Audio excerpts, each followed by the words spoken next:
Assalamualaikum. I'm Zainab and I'm the project manager here at Plan9. We're officially launching Plan9 School today, and this is the first episode. Welcome. The topic that I'll be discussing with you today is entrepreneurship and the key characteristics of being an entrepreneur. I've looked up some definitions that I'll be quoting first and then discussing what my personal definition of entrepreneur is.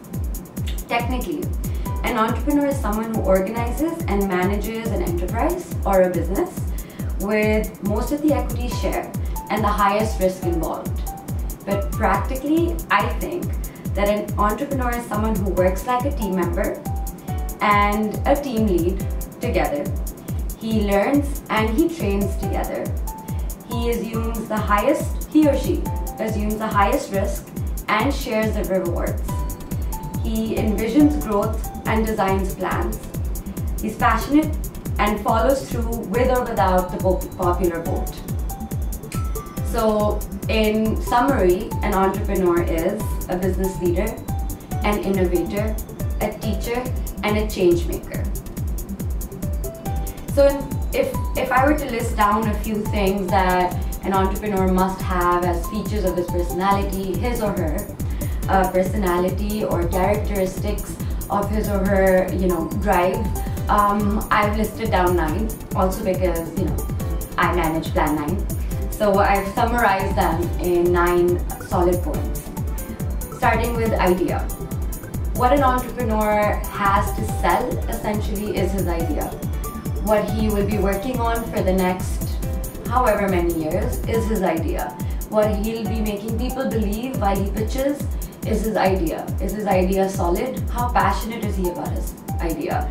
How possible it is to execute that idea? How plausible it is? What's the money that he'll have to spend? What's the reward that he will gain? How many people will he involve?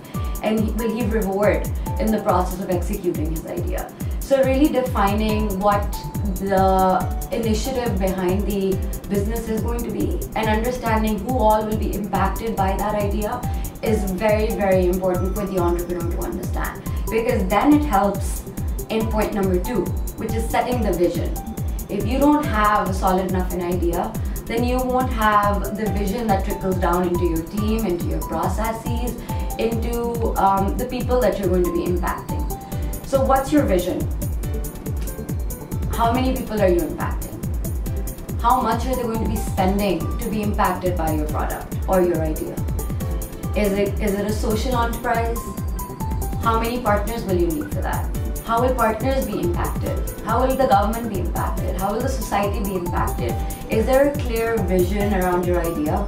For instance, Plan9. If I give you an example, Plan9's vision is to create a drive around entrepreneurship in the society today, not just in Punjab, but all over Pakistan. That's our vision. How we do it is our idea. So understanding what the umbrella is under which you'll be executing your idea is primary before you start recruiting people and start producing your technology. Understanding if your idea is scalable, how scalable is it in the next 2 years, 3 years, maybe even 10 years. If it is scalable, how are you going to scale? That's another part of your vision. You need to understand that so that you can explain that to the team that you hire, to the investor potentially when you'll be meeting them as well. So number 3, talking about presentation, is your confidence. An entrepreneur needs to be very, very confident in executing his plans and delivering his idea. You'll be pitching to everybody, be it your customer, be it your investor, be it your mentor, be it your advisor. You'll be pitching to everybody. You need to be very confident to be able to stand up in front of people who've got more experience than you, who've started more businesses than you have, and be able to take their feedback and ask them for their feedback. The game is all about confidence. And once you are displaying that confidence, your second step will be to be receptive of the feedback that you get. It's very important for you, for an entrepreneur, to understand what whoever is watching or whoever is in the audience is saying about their idea or about the pitch that they're making. It's very important for them to accept that feedback. There's lots of times when entrepreneurs think that it's a do or die idea. If people don't like it, maybe it's a fail and they have to think of another idea, but it's not. If you've really done the research around it and you've studied the impact you're going to make to that idea, then you're going to have to be confident enough to receive the data that you're collecting and think of it as a research. Think of it as a focus group. Every presentation is market research for you. You understand if people are understanding what your point of view is, what your impact is, and you understand where you need to tweak that idea and tweak that vision so that you can perform a little better or scale it a little better. So being flexible and open-minded about information that you're receiving in response to your idea is very important. Lots of times here at Plan 9, what you get is mentors that come to the floor to see the startups. Just last week, we had someone who had flown in from Malaysia to visit the startups. And there was lots of ideas that he didn't understand were locally adaptable. So at the get-go, he said, with his 15 or 20 years of experience in different startups and scaling them, he said, this isn't going to work. And the entrepreneurs need to have the confidence and the resilience to ask them, why do you think so, sir? And if he says, this is why, they need to have an argument to defend it. So your drive and your vision and the research that you've done is so important to convince people. It's research. So the fifth point that I have listed down here for you is for an entrepreneur to be a risk taker is a solid characteristic. There will be risks that you'll be taking in financing it, in bootstrapping your startup, in organizing the money that you will be spending, let's say in the next 6 months, in the next 8 months, be it in incubation, be it in acceleration, being in hiring people, being in starting your technology, starting production, deploying the products. There's always money involved and there's always high risk, and sometimes you don't get the ROI that you're looking to get. But your first rollout may be the thing that gets you word of mouth and gets you famous in blogs and in the digital space, and that's what you need to get your second client. So that first big leap is your first big risk, and you need to be very open to taking it. Since entrepreneurs under the Plan 9 category are innovators, they're disruptive, they have to be risk takers. You can't innovate a system, you can't disrupt an industry that's already been in place for many years unless you want to take the risk of leaving behind everything. There are lots of times you hear entrepreneurs say that we burned all our ships and this is what we're going to do. That's a big risk. And that's when you see that this is a vision and this is a passion they have on executing their idea. Number 6, entrepreneurs cannot be quitters. Entrepreneurs need to be resilient. Entrepreneurs need to be brave. Entrepreneurs need to be accepting of feedback, of negative comments, of negative opinions, of flaws, of loopholes. Different people coming from different backgrounds will have different questions on the idea, on the process, and on the different processes that the entrepreneur is trying out for his startup. They will have questions. They will be curious, and an entrepreneur can take all of those as negative feedback and get defensive and say, oh no, that's too many questions, so maybe I shouldn't progress with this idea and maybe I should just dump it and start something else. But that's not an entrepreneur then. True entrepreneur has figured out what the impact will be before he even got into it. And because he's figured that out, he's going to go ahead and do it. He's not going to quit just because of a few random comments that he's gotten at the get-go of his startup. So a few areas where an entrepreneur needs to know and needs to be able to predict that these are the things that I might face as I go into this business. These are things that I need to be able to predict in the next, in the next term or in the next phase of my business. And because I can predict them, I need to know what my backup plan is. So quitting is absolutely not an idea, because if you don't have plan A, then you have plan B and C and D. That's an entrepreneur. So what happens when your product fails? Have you prepared plan B? What happens if your first campaign fails? What's your second campaign? When an investor who has, the conversation has matured, but he decides not to invest at the end. What's plan B? Do you have another investor in mind? Do you have a campaign in mind that's going to help you make enough revenue to keep scaling your business? What happens when a mentor is giving you advice that you think is great for your startup, but it doesn't work? Do you blame the mentor? What good does that do? You have to have plan B, and the mentor will help you brainstorm that plan B as well. What happens if you've decided on a campaign with a partner and that partner at the last minute decides this campaign is not for him? What's plan B? Entrepreneurs can absolutely not quit. You have to have a second plan to execute the idea that you've been wanting to work on. It's your baby. You can't give up. So I think those were areas that are very, very qualitative to entrepreneurs. And to be honest, are taught in entrepreneurship classes, but really in practicality, they're the most serious aspects and the most important aspects and characteristics of an individual before he launches his business.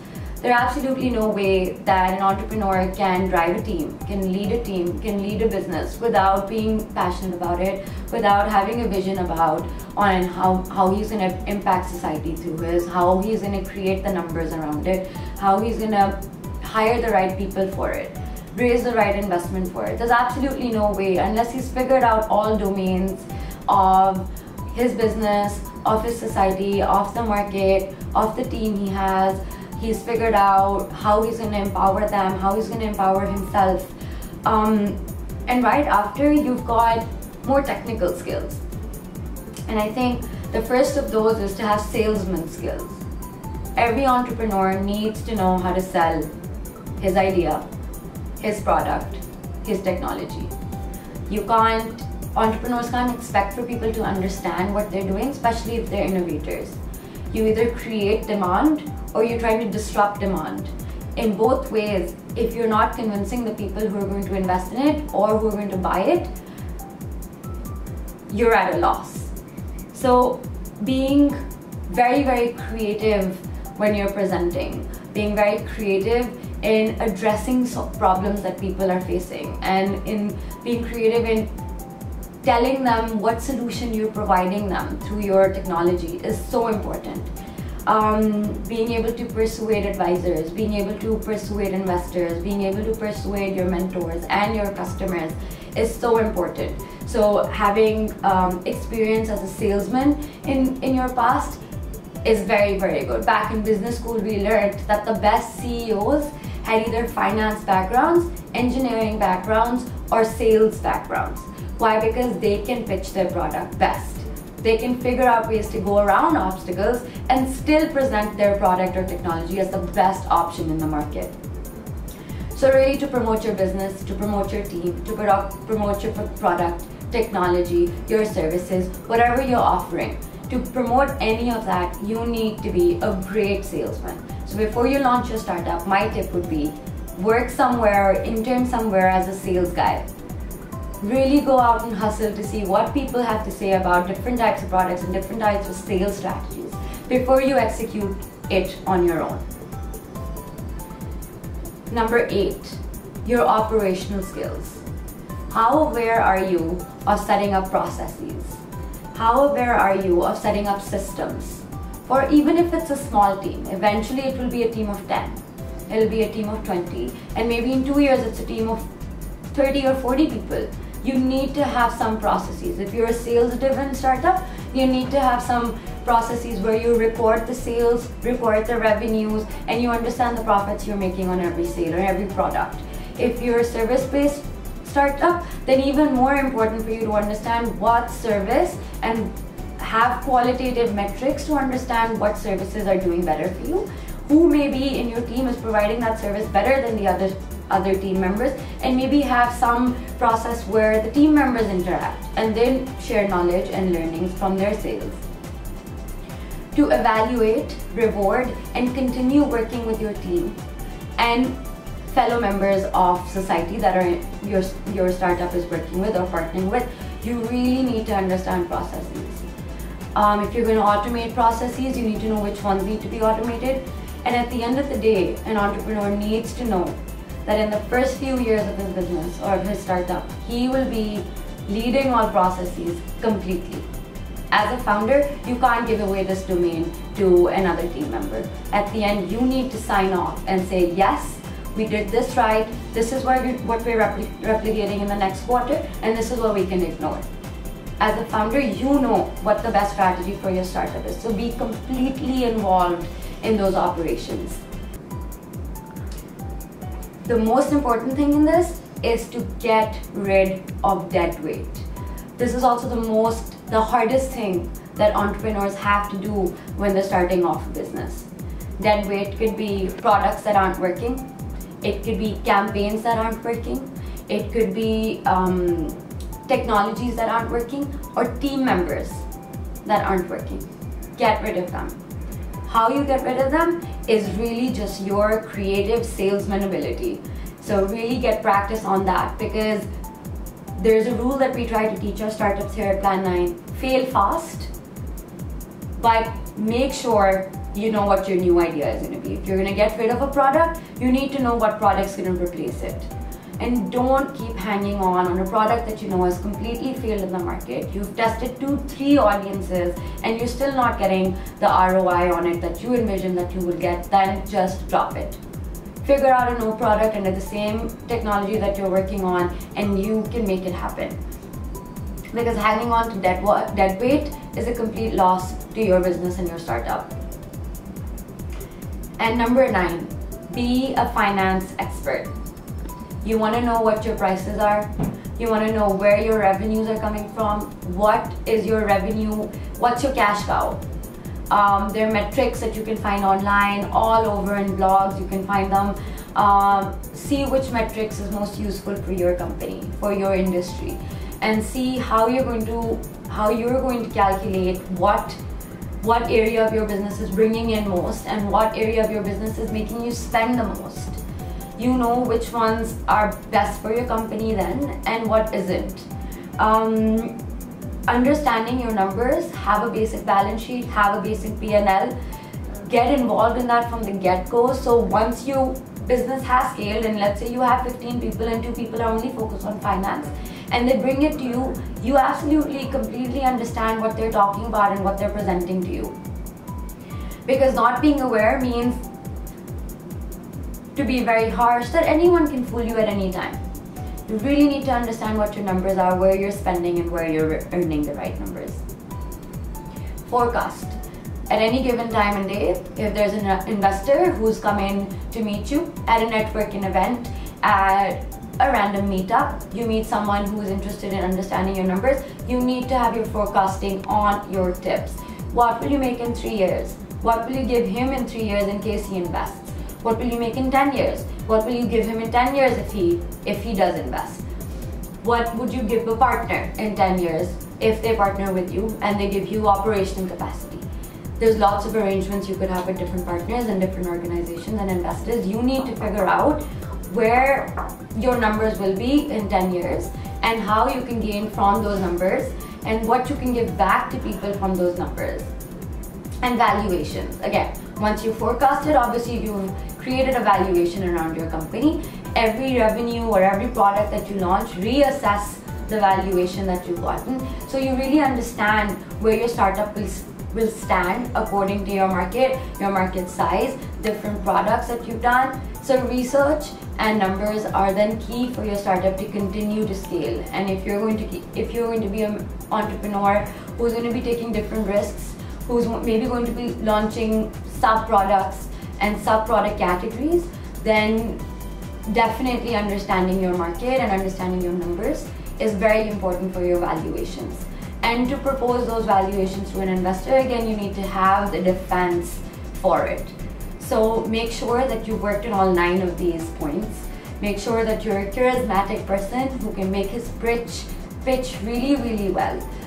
Be very convincing, be very encouraging, and get the investor's point of view. Make sure that you adopt to that investor's point of view and adopt to the market as well before you execute your plan. Have your early stage idea validation ready, have your early stage market research ready. Any investor, even at your idea stage or early stage, can ask you questions based around these. So be prepared for these questions, even if your product isn't ready. And obviously once your product is ready, you need to have these on top of your fingertips. So good luck, you know where to come